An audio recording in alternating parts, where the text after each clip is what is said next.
My name is Dr. Rodney Duncan. Today what I'm going to do is I'm going to do a moment of silence, and then we're going to transition into libations.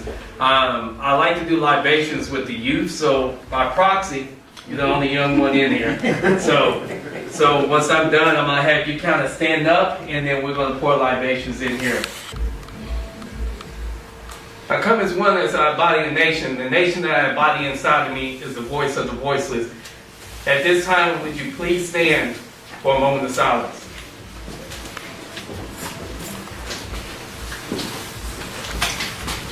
May I get a moment of silence for the truth about our existence as a people.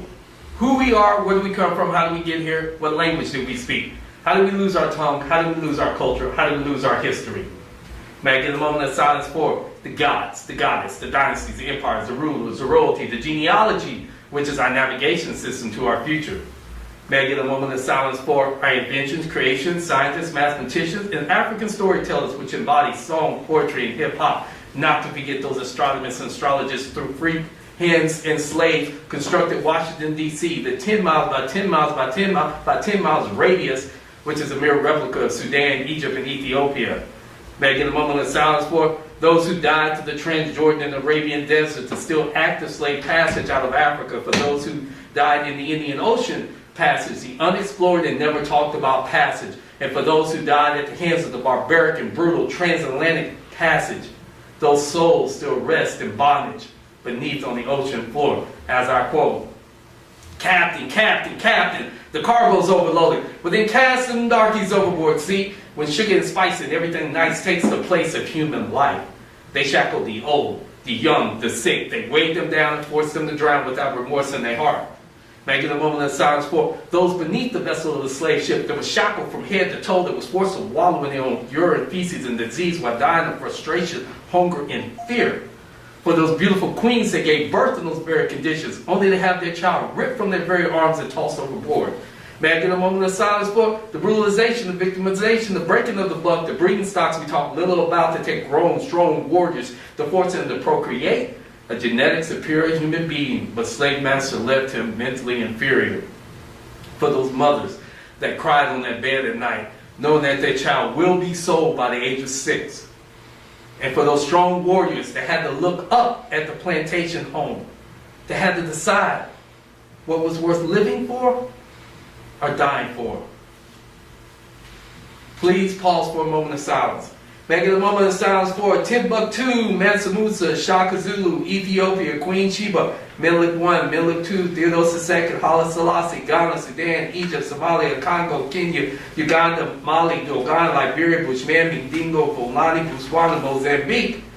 May I get a moment of silence for Noble Drew R. Lee, Marcus Garvey, W.B. Du Bois, Nat Turner, Harriet Tubman, Sojourner Truth, Denmark Vesey, John Horace, Wildcat, Elijah McCoy, Elijah Muhammad, Frederick Douglass, John Brown, the Beta Jews, Benjamin Manicers, the blacks that died in the Holocaust, the Ethiopian genocide, Drexel Houston, Madam C.J. Walker, Granville Woods, Thurgood Marshall, Dr. Martin Luther King, Dr. Malcolm X, Dr. Betty Shabazz, Clarence 13X, Lewis Latimer, Dr. George Washington Carver, Booker T. Washington, Phyllis Wheatley, Garrett Morgan, Dr. John Hope Franklin, Dr. Chancellor William, Dr. Ivan Scudamore, Dr. Sheikh Anthony Watt, Dr. Charles Drew, A. Brock Brown, Stokely Carmichael, Huey P. Newton, Bobby Seale, Emmett Till, Vicente Guerrero, Alex Haley, the 4 girls that was bombed in Birmingham, the Tulsa riots, the St. Louis riots, the LA riots, the Rosewood riots, Harper, Virginia's riots, for every black that was lynched,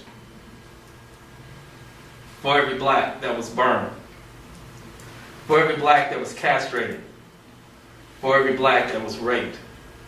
And for everyone that stood by our sides in the attempt to try to abolish this nasty, evil thing we know as racism, you too, may I get a moment of silence. May I give a moment of silence for our 2 lost sisters in 2020.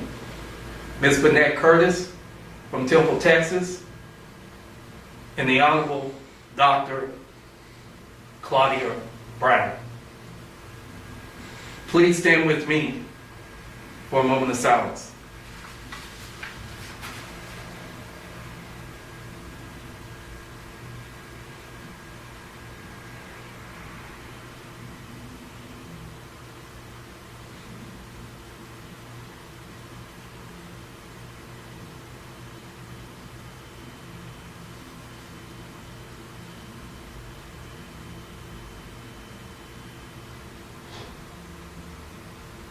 Thank you for your moment of silence. At this time, we're going to pour libations. And the first two libations that I would like to give is for Ms. Bennett Curtis and also to the Honorable Dr. Claudia Brown. The reason why I chose these two this year, both of these ladies tremendously impacted my life. Ms. Bennett Curtis, when I first got here in '98, she brought me up to speed with the Black history in Temple. She has been a queen mother. Always, doors have always been open to me and Terrence anytime that we needed anything. And she's always showed me at the ripe age of 80 that she was always much more sharper than me and clever than me. And also Dr. Brown, the Honorable Dr. Brown, for just always being a #1 supporter in everything that I do. I stand here today a doctor because she always reminded me that she went back to school to get her PhD at 63. So I had to try to equal out with her.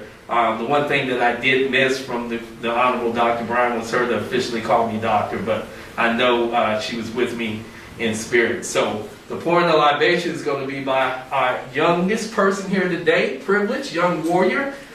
And we're going to start with 2 small pours, one for Bennett Curtis and the other one for Judge Brown.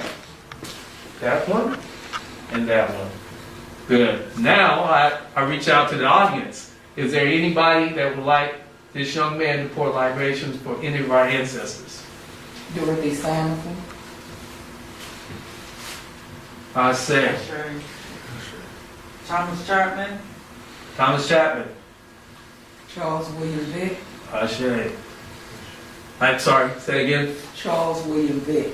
Charles William Vick. Ashe.